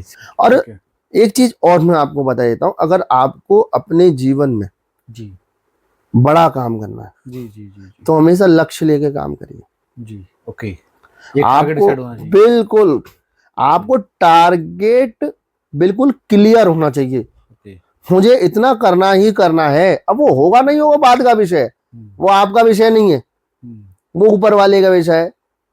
लेकिन आपको अपनी पूरी तन्मयता से उस काम को करना है ना। तो लक्ष्य लेके पूरी तन्मयता से लॉ ऑफ एवरेज पे आप काम कीजिए, देखिए आपका काम 100% नहीं 110% होगा। मैंने किया है इसलिए आपको बता रहा हूँ। अरे बिल्कुल, आपकी बात से एक चीज याद आ रही है। मैं 2014 में भारतीय एक्सा में ज्वाइन था जी। तो वहाँ पे अपने हम लोगों के वो थे ना इंडक्शन वगैरह, ट्रेनिंग वगैरह दी जाती है 2-4-6 दिन की। तो मैं वहाँ पे गया था, गुड़गांव की बात है। तो मैडम का नाम मुझे एग्जैक्ट याद नहीं आ रहा है, उन्होंने मुझे एक चीज़ सिखाई थी कि हम कॉल करने के लिए गए, पहले तो अपने चाचा मामा फूफा जो भी हैं वो निपटा लिए, उसके बाद में बड़ा काम करना है तो आगे जाना ही पड़ेगा, उनसे रेफरेंस लिए, फिर गए उनसे, फिर रेफरेंस से रेफरेंस खड़ी चलती आती है। तो उन्होंने मुझे एक टेक्निक बताई थी कि दीपक, जैसे आप कस्टमर के पास आप जा रहे हैं, आपने प्लान समझाया, 2-3 शब्द कस्टमर बोलता है, 2-3 चीजें बोलता है, ठीक है, सबसे पहला आपको बताते हैं, ये कॉमन है उनका, ये तो बिल्कुल वाइफ से पूछेंगे, पापा से पूछेंगे, घर पे समझा रहे हैं तो ठीक है आपको बताते हैं, थोड़ा टाइम दीजिए, या तो ये उन्होंने मुझे बोला कि नॉर्मली ये क्वेश्चन आया, बिल्कुल यही आते हैं। तो फिर वो आप उठ के जाने लग जाते हैं। तो मुझे उन्होंने कहा कि जब भी आप जाएंगे उठ के, तो डोर तक जाएंगे, है ना, ये जैसे गेट है तो इस गेट तक जाएंगे इस कमरे के, और फिर पीछे मुड़ेंगे और उनसे पूछेंगे कि सर आपको कहीं मेरे समझाने में कुछ कमी रह गई हो तो क्या आप मुझे कुछ बता सकते हैं। तो वहां पे आपका क्या, देखिए, इमोशनली कनेक्ट होना बहुत जरूरी है। आप पहली बार मैं किसी के पास जा रहे हैं तो मेरे दिमाग में बहुत सारी चीज हो सकती है कि चोर तो नहीं है, लुटेरा तो नहीं है, हाँ सही बात है, बिल्कुल है ना, हर चीज की मेरे पास 100 चीजें हो सकती है दिमाग में, तो मैं इसको पॉलिसी क्यों लूं, मैं किसी और अल्टरनेट ढूंढ सकता हूँ। तो एक तो ये लॉ है कि आप 5-6 बार जाएंगे लाइफ में, 5-6 बार 7 बार का एक बोला जाता है, 7वीं बार में आपकी पॉलिसी क्लोज हो जाती है, आपका ये नियम है। ऐसी हेल्थ में 3 या 4 बार का एक नियम, 3 बार में पॉलिसी क्लोज हो जानी है अगर होनी है तो, अदरवाइज कस्टमर आपको फिर वो टाल रहा है, टालने वाली चीज है।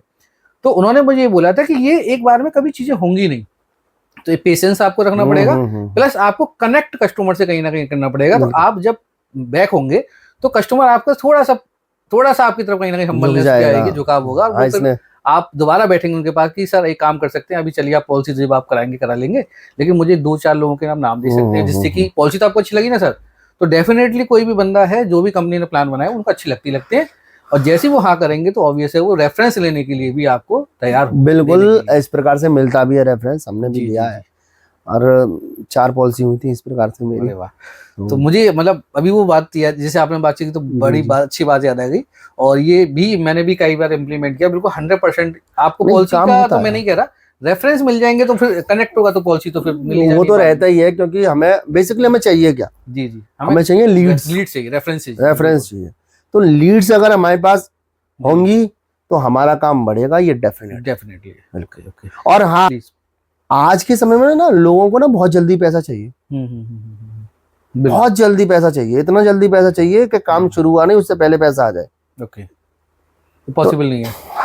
तो इसलिए थोड़ा सा धैर्य रखना पड़ेगा, धैर्य रख के आपको काम करना पड़ेगा, क्योंकि पहले बीज डलेगा, फिर पानी लगेगा, फिर खाद लगेगी जी, फिर समय लगेगा और उसके बाद फल आएंगे, बिल्कुल, है ना। तो इसमें भी समय लगेगा, बिल्कुल। तो अगर आप ये चाहें कि सब बीज डालते ही फल आ जाए, ऐसा संभव नहीं है, ऐसा नहीं है। इसी से ट्रेनिंग, उसी समय की ट्रेनिंग से याद आ गया, अभी आपकी बात थी, बम्बू का पेड़ होता है, वो मुझे एग्जैक्ट महीने नहीं आ रही याद, उन्होंने मैडम ने बताया था 2-3 महीने, पता नहीं 6 महीने में वो जमीन में रहता है, और 6 महीने के बाद वो 1 महीने में इतना बढ़ जाता है 60 फीट। तो सोचिए कि ये आपके पेशेंस का नतीजा है कि आप 6 महीने तक आपने जो काम किया, मार्केट में एडवर्टीजमेंट हो गया, उसके बाद ही रिजल्ट, उसको फिर आपको रिजल्ट मिलना है तो वो अचंभे वाला रिजल्ट मिलेगा जो आप हुआ है मेरे साथ, इस बार हुआ है, बिल्कुल हुआ होगा आपके साथ में। तो आपके साथ तो खैर बहुत सारी चीजें आपने की है। एक कस्टमर को क्लेम नहीं मिला, हाँ ठीक है, कस्टमर को अगर क्लेम नहीं मिलता है तो उसके पास में क्या क्या तरीके हैं कि वो क्लेम ले सके, मैं बता देता हूँ। देखिए, जब भी कस्टमर को क्लेम नहीं मिलेगा जी, उसको सबसे पहली जो चीज होती है वो होती है धैर्य रखना, ठीक है, पेशेंस उसको रखना ही पड़ेगा, बिल्कुल। एक दूसरा, उसके बाद होता है ओम्बुड्समैन, जो कंपनी का होता है, ठीक है ना। उसके बाद हम उससे पहले भी हमें रीइंबर्समेंट में जाना होता है, और अगर कंपनी वहां भी रिजेक्ट कर देती है फिर हमें ओम्बुड्समैन में जाना होता है, और वहां से भी अगर क्लेम हमारा रिजेक्ट हो जाता है जी, तो फिर हम अपने जो IRDA के ओम्बुड्समैन है उनके पास जाएंगे, लोकपाल के पास, और वहां से हमारे क्लेम पास हो जाते हैं। ओके, अगर हमारी सब चीजें सही है तो बिल्कुल। तो ये एक तरीके से हो गया कि जैसे मान लो हमारा कोई विवाद है जी, तो वो कोर्ट में ही जाके निपटेगा, अगर लोकल हमारे मान लो हमारी सहमति नहीं हो रही तो वहां जाना है, तो इसमें हमें इस तरह की चीजें रखनी पड़ेंगी। कंपनी क्लेम दे देती है, नहीं दे रही है तो आपको फिर पेशेंस रखना है, लड़ना झगड़ना किसी कोई सॉल्यूशन मिलना नहीं है, उससे कोई सॉल्यूशन भी नहीं है ना, हम किसी से लड़ नहीं सकते, हमें क्या जरूरत है लड़ने की। अगर आप बिल्कुल सही है तो आपको फिर कोर्ट से या जो भी लोकपाल है मिलता है क्लेम मिलना ही, बहुत मिले, मैंने दिलवाए, बिल्कुल। तो हमें वहाँ पे ना एजेंट से मैंने बहुत सारे देखा है, लोग गाली गलौज करने लग जाते हैं, तो वहाँ पे हमें साथ में रह के भैया उसका क्या सॉल्यूशन एक बार देख लेते हैं हम, उसी ठीक है, प्रकार से काम होता है। तो ये फिर वही आप तरीका किसी है से लड़के कुछ नहीं कर सकते, इसलिए लड़ना किसी से नहीं है, जी जी प्यार से सबसे बात करनी है। जी जी कहीं आप फंस गए हो, कहीं आपका क्लेम फंस गया, जी जी तो आपको उसी एजेंट से, जो जी, आपका है एजेंट, जी, उसी से बात करके, प्लस उस कंपनी के मैनेजर से बात करके जी उस क्लेम को निकलवाना है। ओके। अगर भाई तभी एजेंट भी नहीं है और काम छोड़ दिया कुछ है, तो आप डायरेक्ट वकील से भी बातचीत कर सकते वकील से बात कर सकते हैं, मैनेजर से बात कर सकते जी, हैं, जो जी, कंपनी का मैनेजर जो बैठा हुआ है, जी जी, उससे सॉल्यूशन ले सकते हैं उससे आप। सॉल्यूशन आप ले सकते हैं, वो जी, उसी काम के लिए इसी बैठे काम हैं। के लिए कि सर अब इसमें क्या बस लास्ट ऑप्शन है, आप मुझे ऑप्शन बताइए। तो लास्ट ऑप्शन हमेशा आपके पास अवेलेबल है, अवेलेबल और वो न्यायपालिका में जाने के लिए आप हमेशा बिल्कुल बिल्कुल आप स्वतंत्र हैं, स्वतंत्र, और जाना भी चाहिए। आपको लगता है कि मेरा पैसा 1 लाख 2 लाख 10 लाख 20 लाख का क्लेम है, तो आपको जाना आपका चाहिए, हक भी कोई बनता दिक्कत है। थोड़ी है, बिल्कुल वहाँ ज्यादा खर्चा भी नहीं होता। बिल्कुल बिल्कुल। तो ये आपने बहुत अच्छा बता दिया इसका आंसर, ये क्योंकि ये हमेशा ना कुछ कस्टमरों को रहता है, यार क्लेम नहीं मिला अब क्या करेंगे। तो क्लेम नहीं मिला तो जैसे सारे के सारे फैसले न्यायपालिका में ही जाते हैं, तो आप भी न्यायपालिका के पास न्यायपालिका में चले जाना, राइट है, क्या दिक्कत आपको आ जाना रही चाहिए। आपका लीगली एग्रीमेंट है, कोई फ्रॉड वाला एग्रीमेंट नहीं। मिलेगा, क्लेम मिलते हैं, मैंने दिलवाए हैं, बहुत क्लेम दिलवाए। ओके, अब मेरा एक और क्वेश्चन आता है, जैसे आपको मैं हमेशा एनर्जेटिक देखता हूँ, और 15-20 साल से आप काम कर रहे हैं, बहुत सारे उतार चढ़ाव आपने देखे होंगे, कभी कभी फ्रस्ट्रेशन हो गया, कभी लग रहा है कि इतने कस्टमरों के पास जाते हैं ना, कॉल उस हिसाब से नहीं क्लोज हो पा रही हैं, तो वो भी फ्रस्ट्रेशन कहीं ना कहीं आता है। कभी कोई अचीवमेंट आप करना चाह रहे हैं, कोई कॉन्टेस्ट वगैरह आया, वो नहीं हो पा रहा है, तो इससे आप कैसे मतलब अपने आप को उभार लेते हैं, ओवरकम करते हैं? कौन सी चीज़ आपको मोटिवेशन देती है कि नहीं यार यही काम करना है, और आप इतने अच्छे मुकाम पे आज पहुंच गए कि देखिए आज तो पता नहीं कितना माल आपने छाप लिया। नहीं नहीं, लेकिन ये सेवा भाव है, सॉरी मजाक कर रहा हूँ, पैसा वैसा तो नहीं छापा आपने, पैसा तो लेकिन नाम बहुत आपने बाद का विषय है। मैं आपको बता दूं, मैं हमेशा से मेरी जो पढ़ाई हुई है वो सरस्वती विद्या मंदिर शिशु मंदिर से हुई है। ओके, तो वहां पर जो गीत होते हैं जी, उनमें बहुत जान होती है। अरे बताइए, कोई हो तो प्लीज सुनाइए ना। मैं बताता हूँ आपको। यह उथल पुथल उताल लहर पथ से न डिगाने पाएगी, अरे वाह, पतवार चलाते जाएंगे मंजिल आएगी आएगी। अरे वाह, बहुत बढ़िया है ना। दूसरा, मैं जो सबसे ज्यादा प्रेरित होता हूँ स्वामी विवेकानंद से। बिल्कुल, उनसे 12 जनवरी को उनकी जन्म जयंती होती है, और उनका जो एक मेन वाक्य है वो है, उठो जागो, उठो जागो और लक्ष्य की प्राप्ति तक रुको नहीं। रुको नहीं, बिल्कुल। तो आपको तब तक नहीं रुकना है जब तक आप अपने लक्ष्य को प्राप्त नहीं कर लेंगे। अरे वाह, बहुत बढ़िया। तो आपके जीवन में उथल पुथल होगी, और ये नेचुरल है, ओके, इसको आप रोक नहीं सकते। बिल्कुल, आप रोक तो इसीलिए अपने दिमाग में आपको स्वामी विवेकानंद का वो वाक्य हमेशा रखना है, उत्तिष्ठ जाग्र प्राप्य वरान्नि बोधत। उठो जागो और लक्ष्य की प्राप्ति तक रुको नहीं। रुको नहीं, बहुत बढ़िया। यही मूल मंत्र है, यही मूल मंत्र है मेरा, मोटिवेशन का, आपकी सक्सेस का। जब भी कोई दिक्कतें आती हैं तो आप, आई थिंक ये एक बार ये रिपीट करता होगा, बिल्कुल यार मैं रुकना नहीं है, रुकने का तो कोई मतलब ही नहीं है। ओके, बिल्कुल कभी नहीं रुकना। और फिर आपका काम भी ऐसा है कि जब आप किसी को पॉलिसी देते हैं तो कहीं ना कहीं एक इमोशनल टच तो रहता ही है, और जब उनको क्लेम मिलते हैं तो कहीं ना कहीं वो आपको मोटिवेशन भी देता है। नहीं, मैं बताता हूँ, मेरे साथ बहुत सी बार ऐसे केस हुए, कभी रीइंबर्समेंट में क्लेम चला गया, पार्टी मुझसे गुस्सा हो रही है, अरे भाई ये कैसे हो गया, अब मुझे तो इस कंपनी को छुड़वाओ, ये करो। मैं उसको धैर्य बनाता हूँ, भाई आप धैर्य तो रखो, इतनी जल्दबाजी क्यों, क्लेम कराते हैं ना आप। बिल्कुल, और हुआ बिल्कुल अलीगढ़ में ही। मैं आपको बता देता हूँ, पार्टी का नाम भी बता देता हूँ, मेरे बहुत बड़े भाई हैं, अलीगढ़ की सबसे महान शख्सियत है मोटवानी चाय। हाँ बिल्कुल, है ना, अलीगढ़ की बहुत बड़ी चाय मोटवानी चाय। जी जी, उनका क्लेम हुआ, पूरा क्लेम मिला जी, फुल क्लेम मिला जी जी, और बड़े खुश हुए। पहले वो नाराज हो रहे थे, उनका क्लेम रिइंबर्समेंट में गया जी, बहुत खुश हुए, कोई दिक्कत नहीं। तो ऐसा ही है, हुआ, नाराज भी होते हैं, प्यार भी देते हैं जी, और प्यार ज्यादा देते हैं, नाराज कम होते हैं। सही बात है। जो देखो ना, अब जब प्यार करने का हक है उनका, तो नाराज होने का उन्हीं का है, उन्हीं का हक है, उन्हीं से प्यार मिलता है, तो उन्हें वो नाराज होंगे, कोई दिक्कत नहीं।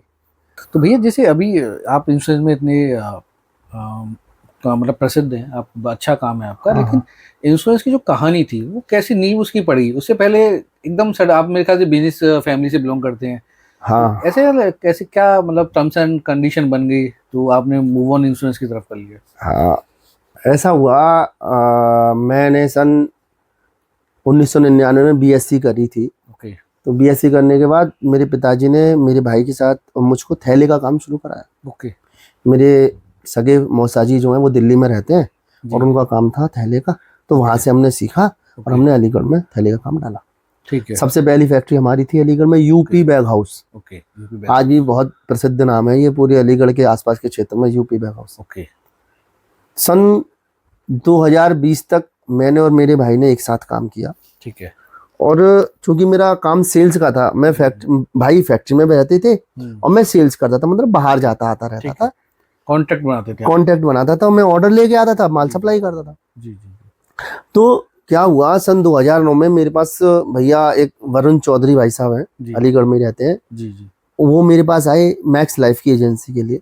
ओके। मैं उनके साथ जुड़ा। उसके बाद सन 2009 में माननीय जेपी सिंह जी हैं स्टार हेल्थ में। जी जी। उन्होंने मुझे स्टार हेल्थ की एजेंसी दी। ओके। वहां से फिर मेरा ये कारमा हेल्थ इंश्योरेंस का आगे बढ़ा। ओके। वहां पे मैंने काम सीखा। जी जी। और विक्रांत जी ने, जेपी सिंह जी ने मुझे बहुत सहयोग किया वहां पर। ओके। और उसके बाद मैंने नीवा बूपा ज्वाइन की सन 2020 में। 20 में। ओके। बेसिकली 2018 में ज्वाइन कर ली थी। एक रोहित नागर भैया हैं, उन्होंने मुझे ज्वाइन कराया था फरीदाबाद से। जी जी। तो मैंने फिर 2020 में जब यहाँ पे हमारा कंपनी भी आ गई थी, है ना, तो वहां से फिर मैंने अपने अलीगढ़ में नीवा बूपा शुरू हुआ, मैक्स बूपा नाम था उसका इस समय।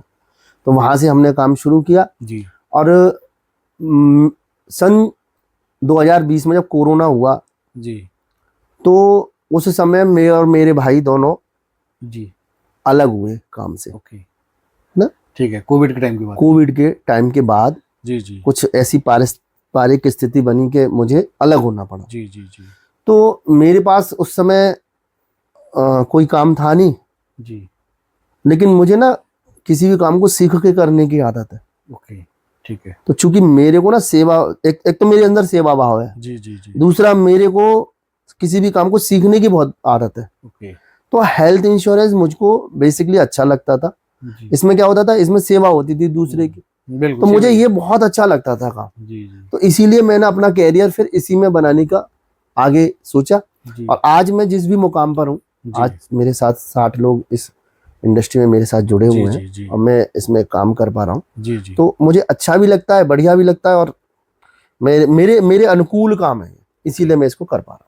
ओके। कहीं ना कहीं आपने स्टार्टिंग में जब बताया कि मैं सेल्स करने के लिए जाता था, कॉन्ट्रैक्ट का आपका ही काम था, कॉन्ट्रैक्ट बनाने, उनको फिर डील जो भी आपको चाहिए वो डील, वो सेल्स कहीं ना कहीं आपके पहले से ही स्टार्टिंग में आपकी चॉइस ही थी। मुझे 27 साल हो गए डील सेल्स में, अगर कहेंगे तो। बिल्कुल। तो आपको फिर ये सेवा भाव, क्योंकि आप आरएसएस में कहीं ना कहीं आप किसी पद वगैरह पे हैं या ज्वाइन कर रखा है आपने, नहीं, वो भी एक भावना थी। वो तो संघ से तो शुरू से ही जुड़ाव है जी जी। सन 1992 से मैं संघ का स्वयंसेवक हूँ जी जी। और 92 से संघ ने मुझे बहुत कुछ सिखाया। अनुशासन, मैंने आपको पहले ही बताया, अनुशासन संघ ने सिखाया जी जी।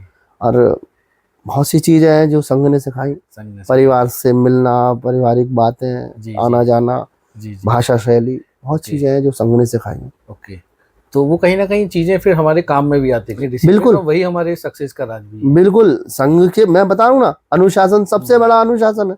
अगर आपने व्यापारिक और व्यावहारिक अनुशासन अपने जीवन में अपना लिया, आपको कोई नहीं रोक सकता आपके लक्ष्य पे जाने से। लेकिन आप कल तो कुछ ज्यादा ही रही है। आप मतलब अपने कस्टमर को तो सर्विस देते हैं, आप दुनिया भर के और इकट्ठा कर लाते हैं। नहीं, वो कोई नहीं, उससे आपको कुछ मिलना भी नहीं है। कोई बात नहीं, मिलना नहीं है, लेकिन सेवा तो कर रहे हैं ना। आज वो हम है आपके अंदर, अदरवाइज कोई किसी के फटे में टांग नहीं रहा। आज मैं बताता हूँ जी जी, ये दूसरी चीज है जी जी। आज ही तो वो हमारा कस्टमर नहीं जी, फ्यूचर में हो सकता है। फ्यूचर में उसके भाई होंगे, उसके बहन होंगे, उसके रिश्तेदार होंगे, उसके नातेदार होंगे। अगर वो व्यक्ति कहीं से जब इसको क्लेम मिलेगा तो वो व्यक्ति कहेगा ना, भाई आपको कहाँ से पॉलिसी मिली, आपको कहाँ, किसने क्लेम दिलाया, तो वो मेरा ही नाम बताएगा ना। और जब वो मेरा नाम बताएगा तो फिर पॉलिसी कहाँ से लेगा, दूसरे व्यक्ति मुझसे लेगा, बात खत्म हो गई। लेकिन मुझे उसका कोई लालच नहीं है जी जी। वो उस लालच से मैं काम नहीं करता जी जी जी। मैं सिर्फ इस लालच से काम करता हूँ कि उस व्यक्ति का काम निकल जाए, मुझे काम मिले ना मिले, भोलेनाथ बहुत दे रहे हैं, कोई दिक्कत नहीं है, प्रभु देगा, प्रभु की माया है, वो सब चलती रहती है चीजें। बिल्कुल बिल्कुल। तो थैंक यू सो मच भैया, आपने इंश्योरेंस के बारे में, हमने एक छोटा सा पॉडकास्ट रखा था आपके साथ में, तो इंश्योरेंस पे ही था, बाद में हम फिर और किसी चीज पे डिस्कस करेंगे। बिल्कुल। मैं एक चीज और बता देना चाहता हूँ, मैं ये चाहता हूँ जी एक चीज अब बहुत बहुत लाइट चीज बताता हूँ। जी, प्लीज बताइए ना। आज के समय में जी हेल्थ इंश्योरेंस में जी अच्छे इंश्योरेंस की बहुत कमी है। बिल्कुल।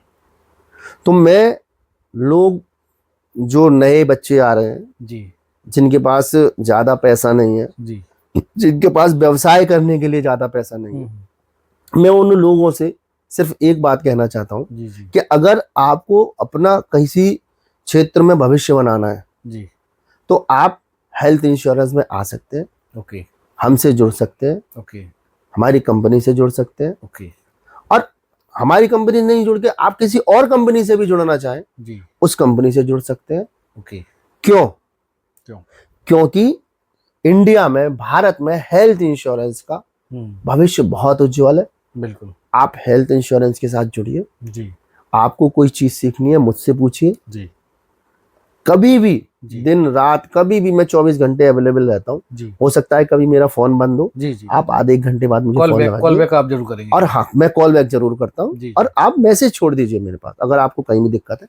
तो मैं ये, आज के समय में जो नए यंग जनरेशन है जी जी जो कि बीमा के क्षेत्र में आना चाहती है, जी जी जी तो मैं उससे ये कहूंगा, बहुत से लोग लाइफ इंश्योरेंस को प्रीफरेंस करके काम करते हैं, मैं कहता हूं आप हेल्थ इंश्योरेंस को प्रीफरेंस करके काम करिए। ओके। और मैं सिर्फ उनसे कहना चाहता हूँ, डिमांड के अकॉर्डिंग। हाँ, जी और मैं सिर्फ उनसे ये कहता हूँ आप 5 साल मेहनत कर लीजिए। ओके 5 साल के बाद जब 6वां साल शुरू होगा, आपकी इनकम मिनिमम होगी 1 से 1.5 लाख रुपए महीने। अरे वाह। और ये होना ही होना है। ओके बिल्कुल। तो ये आपका सजेशन है लोगों बिल्कुल, मैं लोगों से ये कहना चाहता हूँ आप जुड़े हमसे, जी जी अच्छी तरह से जुड़े। हम आपको सारी चीजें बताएंगे, कंपनी आपको सारी चीजें बताएंगी, कंपनी आपकी सपोर्ट में रहेगी। ओके बिल्कुल, आप करिए, सीखिए, आइए हमारे साथ। बिल्कुल। आप एक एजेंट के तौर पे भी काम करते हैं और बिल्कुल। आप एक कहीं ना कहीं जैसे कि मैंने आपको देखा कि कई बार लोगों ने ना आपको नौकरी का भी ऑफर दिया, जी, लेकिन आपको वो बंदिश वाली चीजें पसंद नहीं है और आप कहीं ना कहीं एज ए लीडर के मॉडल के तौर पे भी काम कर रहे हैं, जहाँ पे आप लोगों को अपने साथ में काम करना सिखाते हैं और उनको बहुत बिल्कुल। अच्छी अर्निंग आज कई लोगों की मैंने देखी है। मैं यही कहता हूँ, जी जी हमें नौकरी करनी क्यों? जी जी हम क्यों नौकरी करेंगे? जी जी हमें जरूरत ही नहीं है ना नौकरी की। बिल्कुल। हाँ, हमसे ज्यादा पैसा तो वैसे ही बना देते नहीं, विषय वो नहीं है, विषय वो नहीं है, विषय वो नहीं है ना, विषय वो नहीं है। Just joking. नहीं, विषय वो नहीं है कि हम किसी से, हो सकता है मैं किसी महीने आपसे बहुत कम पैसा कमाता हूँ, जी, है ना? अब तो नहीं है, वो पहले की बात, नहीं, आदम अभी के भी जमाने की बात है। हुआ करती थी। लेकिन मैं आपको बताता हूँ, मैं जब भी लोगों से कहता हूँ जी हमें नौकरी नहीं करनी, जी हमें काम देने वाला बनना है, ना बिल्कुल कि काम लेने वाला। बिल्कुल सही है ना? बात है। तो आप जब भी आप काम करें भाई, जी आज आप एक बड़े एजेंट बन जाएंगे, जी आप अपने नीचे 10 लड़के रख लीजिए ना, ऑब्वियस आप है ना? उनको नौकरी देने वाले बने, सही बात है। ना भाई, आप अपना स्टार्टअप शुरू कर दीजिए, बिल्कुल आप बिल्कुल होम लोन ले लीजिए, आप बहुत सारी चीजें, आज की जी डेट में जी फाइनेंस सेक्टर बहुत बड़ा है, बहुत बड़ा फाइनेंस सेक्टर है तो और आप रेस्पेक्ट उसमें मिलती है काम लोगों को। कीजिए और रेस्पेक्ट भी आपकी बहुत है। और बिल्कुल सबसे बड़ी बात, जी, आपका पैसा नहीं लगता। पैसा नहीं लगता, बिल्कुल अगर आप बिल्कुल हिंदी में समझना चाहें, बिल्कुल एक शब्द में बात, आपका पैसा नहीं लगता। पैसा आता ही आता है, जाता कुछ नहीं। बीच में टोक रहा हूँ आपको, इससे मुझे एक लाइन याद आई। आपने कहा ना पैसा नहीं लगता, पैसा तो नहीं लगता, ये तो 100% आपकी सही बात है। दो बिल्कुल। चीजें और एक्स्ट्रा मिल जाती हैं। हाँ, पैसा लगानी, ठीक है, अब 3 चीजें एक्स्ट्रा मिल जाती हैं। पहला, पैसा लगानी, आपने एक कहीं ना कहीं अपने काम स्टार्ट कर दिया, स्टार्टअप कर दिया, बिल्कुल 2 4 5 साल बाद जैसे आपने बताया, लाख 1.5 लाख 2 लाख 4 लाख, बिल्कुल वो बिल्कुल, आपकी मेहनत के ऊपर है, मेहनत के ऊपर कि है। वो आप कितना पैसा फिर यहाँ से अर्न कराने वाले बनेंगे और वो लाइफ टाइम के लिए आपकी इनकम हो जाएगी। बिल्कुल पहला इनकम काम, पहला बेनिफिट। दूसरा बेनिफिट आपका ये हो गया कि आपका सोशल एनिमल है हम कहीं ना कहीं, है ना? तो हम रिश्ते भी निभाते हैं और रिश्ते हमारे बहुत सारे काम भी पड़ते हैं, तो हम काम भी कराते हैं, तो हमारे रिलेशन डॉक्टर से भी बन रहे हैं, हमारे हर एक से बन जाता है, धीरे हमारे धीरे। जिससे भी बन रहे हैं, बिल्कुल सबसे बन रहे हैं। तो हमारे कुछ काम है, तो वो भी क्या है कि अरे सर प्लीज देख लीजिए। तो होता क्या है कि हमें जब जो आदमी जानता है वो हमारा काम भी ऑब्वियस से पहले हो जाता है चलता ना? है, ये तो ऑब्वियस से चलता ही है, इसमें तो ऐसा कुछ है ही नहीं है। बिल्कुल। तो दूसरा बेनिफिट हो गया। तीसरा बेनिफिट आपका ये हो गया कि आपको कहीं ना कहीं एक रेस्पेक्ट और एक आप कहीं ना कहीं समाज सेवा कर ही रहे हैं। बिल्कुल तो आप कुछ लग नहीं रहा, आपके काम हो रहे हैं सारे के सारे, समाज में रेस्पेक्ट हो रही है और आपको समाज सेवा भी कर रहे हैं, आप पैसा तो बन ही रहा है, भरपूर कमा ही रहे हैं। बल्ले ही बल्ले है चारों तरफ मतलब से। लेगेसी भी अपनी फैमिली के लिए भी बस। आप छोड़ के जा रहे हैं, अगर इसको आप एज ए फैमिली बिजनेस मैं आपको सही बताऊं, मैंने तो इसको फैमिली बिजनेस अपना लिया है पूरी तरीके से। मैं पूरी तरीके से, आज की डेट में अलीगढ़ में बहुत से लोग हैं जो इंश्योरेंस को फैमिली बिजनेस की तरह करते हैं। बिल्कुल बिल्कुल, बहुत सारे लोग, और बहुत लोग हैं। मैं जब देखता हूँ उन लोगों को तो मुझे अच्छा लगता है कि बहुत से लोग समाज की सेवा इस प्रकार से भी कर सकते हैं। क्योंकि आज ही एक भाई साहब हैं सासनी में, मैं उनके पास गया था, तो उन्होंने एक व्यक्ति से पूछा कि भाई तुम एक बार बताओ जी, तुमने एफडी करा ली जी, अभी एक्सपायर हो गए जी, तो कितना पैसा मिलेगा? बोला एफडी वाले पैसा मिलेगा है, वो मिल जाएगा। लेकिन हमारे यहाँ तो लाइफ इंश्योरेंस में आपने एक प्रीमियम दी, आपके 4 लाख खड़े हो गए। सही बात है ना? सही बात है। दूसरी बात, वो ये कह रहे थे, अरे साहब लोग बाग अपने कस्टमर की लाइफ इंश्योरेंस में मरने की वो करते हैं। नहीं, बिल्कुल बिल्कुल नहीं करते, नहीं करते। क्यों नहीं करते? अब इसका भी आंसर समझ लीजिए।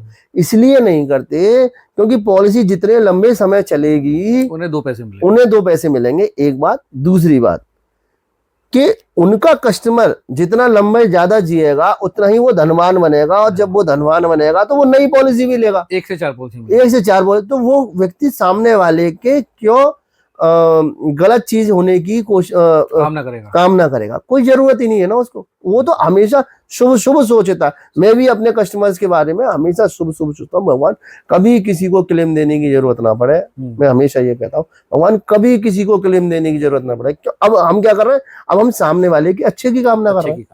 ऑब्वियस है। हाँ, बीमा।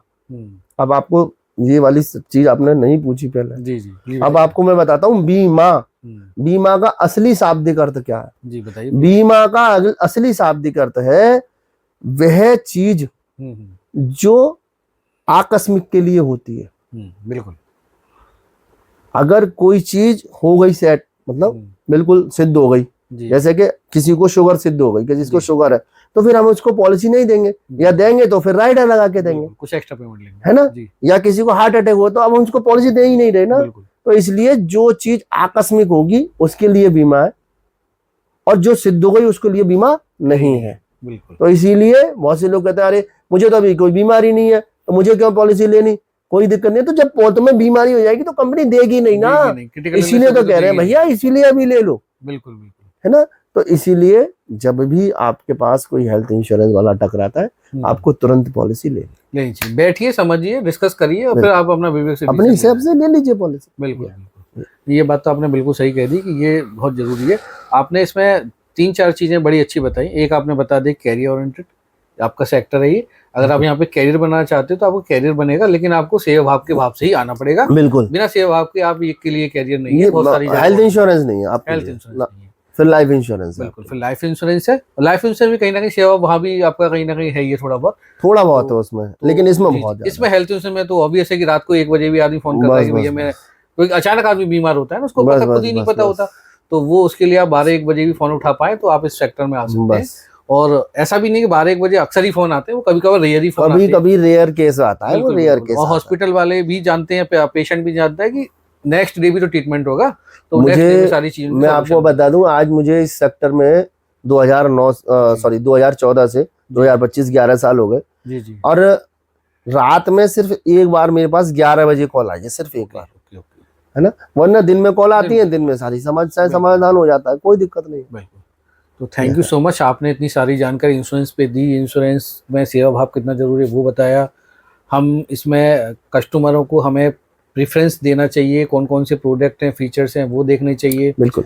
आपने बताया कि बड़े एजेंट से या जो एजेंसी है, एजेंसी से एजेंट के थ्रू पॉलिसी लेने में क्या फ़ायदा है, ऑनलाइन से क्यों बचना चाहिए। बिल्कुल। और आपने ये भी बताया कि इसमें एज ए कैरियर भी कोई आना चाहे तो उसके लिए कैरियर भी बहुत शानदार वेट कर रहा है, और वो बिल्कुल एज ए पेंशन के तौर पे वो हमेशा लाइफ में पैसा बनाता रहेगा और लेगेसी भी छोड़ के जाएगा। बिल्कुल भाई साहब। तो इसके अलावा अगर मेरी तरफ से तो आज के लिए पिटारा इतना ही था, फिर दोबारा बैठेंगे। आपकी तरफ से कुछ और हो तो प्लीज बताइए। चलिए, कोई शायरी गाना कुछ मैं चलते एक चीज और सुनाता हूँ आपको। जी क्योंकि हम और आप एक ही फील्ड से हैं और आपको भी अभी बहुत आगे बढ़ना है। जी। मैं ये चाहूंगा कि आप इस कंपनी में, लेकिन आपकी जो बात है ना, मुझे मोटिवेट कर रही है नौकरी छोड़ने के लिए। नहीं क्योंकि मैं भी फ्रीलांसर बन गया, क्यों ना काम कर लूं। आप, मैं ये चाहूंगा कि आप इस कंपनी में सबसे उच्चतम पद तक जाएं। Thank you so much. और इसी के लिए आपके लिए एक समर्पित है आंधी चाहे तूफान मिले, चाहे कितने व्यवधान मिले, बढ़ना ही अपना काम है, बढ़ना ही अपना काम है। अरे वाह।